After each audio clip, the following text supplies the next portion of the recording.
ತಪ್ಪು ನಂಬಿಕೆಗಳು ಅಂದ ತಕ್ಷಣಕ್ಕೆ ಅಲ್ಲಿ ಏನು ಇರಲ್ಲ ಅಂತಲ್ಲ. ಈಗ ಒಂದು ಎಕ್ಸಾಂಪಲ್ ಡೆಲ್ಯೂಷನ್ಸ್ ಅಂದ್ರೆ ಅಲ್ಲಿ ಯಾವ್ದೋ ಒಂದು ಹಗ್ಗ ಬಿದ್ದಿರುತ್ತೆ, ಅದನ್ನ ನೋಡಿದ್ರೆ ನಮ್ಗೆ ಏನ್ ಅನ್ಸುತ್ತೆ, ಅಲ್ಲಿ ಒಂದು ಸ್ಟಿಮಿಲಿ ಏನೋ ಇದೆ, ಬಟ್ ಅದನ್ನ ಹಗ್ಗ ಅಂತ ನಾವು ಅನ್ಕೊಳ್ಳೋದೇ ಇಲ್ಲ, ಅದನ್ನ ಹಾವು ಅಂತಾನೆ ಅನ್ಕೊಳ್ಳೋದು. ಇಲ್ಯೂಷನ್ಸ್ ಅಲ್ಲಿ ಇದು ಬಹಳ ಇಂಪಾರ್ಟೆಂಟ್ ಆದಂತ ಉದಾಹರಣೆ.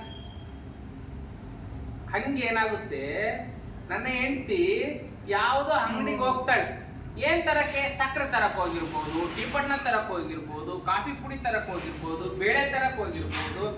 ಆದ್ರೆ ಆ ಅಂಗಡಿಯವನ ಜೊತೆಗೇನೆ ಸಂಬಂಧ ಇಟ್ಕೊಂಡವಳೇನೋ ಅನ್ನೋ ಆಲೋಚನೆ ಶುರು ಆಗ್ಬಿಡುತ್ತೆ ನನಗೆ.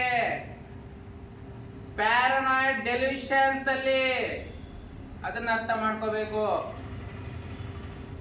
ನೋಡಿ. ಈ ತರದ ಮಾನಸಿಕ ಕಾಯಿಲೆಗಳು ಬಂದಾಗ ಮನುಷ್ಯನನ್ನ ಯಾವ ಮಟ್ಟಕ್ಕೆ ತಗೊಂಡೋಗ್ಬಿಡುತ್ತೆ. ಅವಾಗ ನಿನ್ನ ಯಾರಾದ್ರೂ ನಂಬ್ತಾರ? ಮನೇಲಿ ಯಾರಾದ್ರೂ ನಿನ್ನನ್ನು ಇಷ್ಟಪಡ್ತಾರ?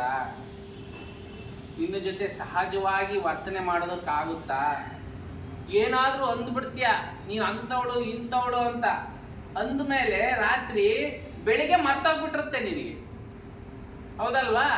ಬೆಳಿಗ್ಗೆ ನಾನು ಏನಂದೆ ಅನ್ನೋದನ್ನು ನೆನಪಿರಲ್ಲ, ನೀನು ಬೈದಿದ್ದು ನೆನಪಿರಲ್ಲ, ನೀನು ಬೈದಿರೋರು, ಇವಾಗ ನಿನ್ನ ತಂದೆ ತಾಯಿ ಆಗಿರ್ಬೋದು, ನಿಮ್ಮ ಹೆಂಡತಿ ಆಗಿರ್ಬೋದು, ಅವರಿಗೆ ನೋವಾಗಿದೆ ಅನ್ನೋದು ಸಹ ನಿನಗೆ ಗೊತ್ತಿರಲ್ಲ.